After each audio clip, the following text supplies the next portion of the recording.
السلام عليكم إخواني أخواتي، أهلا بالجميع. وعيد مبارك سعيد على الجميع، إن شاء الله يدخل عليكم هذا العيد بالصحة والسلامة وكل ما تمنيتوا إن شاء الله. خبر اليوم اللي هو خبر مفرح بزاف في هذا العيد، هو خروج سعد المجرد من السجن بسراح مؤقت.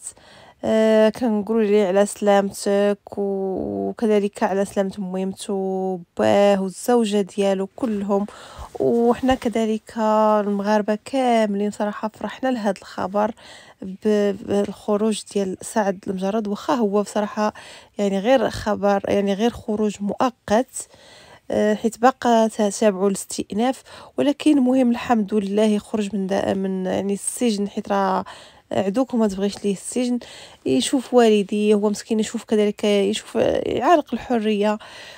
ونتمناو ان شاء الله في الاستئناف اللي جاي يكون خير.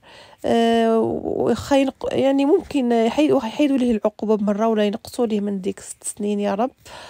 وكنقول لهم على سلامتكم وعيد مبارك سعيد على الجميع. واخا احنا المغرب راه معيدين حتى نهار السبت ان شاء الله، حيت ما تبتتش رؤية الهلال، ولكن فيه بزاف ديال الدول اعلنوا رسميا على انهم غاديين يعيدوا يوم الجمعة، بما فيها السعودية، تركيا، الناس اللي ساكنين في إسبانيا، فرنسا، أمريكا.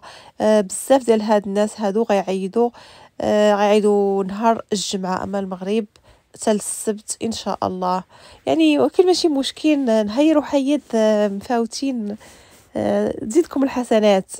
وهاد الخروج ديال سعد المجرد من السجن، بصراحة العالم العربي كله فرحان، حيت شفت زعما ناس يوتيوبرز عاديين وصحف وكذلك في التلفزيون كيهضروا على هذا الخروج ديال سعد المجرد. يعني كل شيء الناس ما شاء الله يعني فرحانين اللي بهذا الخروج، حيت عنده هو شعبية كبيرة بزاف وزعما ما عمرنا شفنا منه شي حاجة خايبة، وهذا يعني دري مزيان هذا، غير البلاد لا عليه وصافي.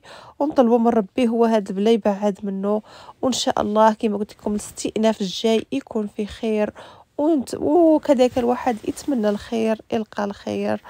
وشكرا بزاف على الدعم ديالكم للقناة وعلى المشاركة، وكذلك على الإعجاب بالفيديو. ونشوفكم في فيديو قادم إن شاء الله، وإلى اللقاء.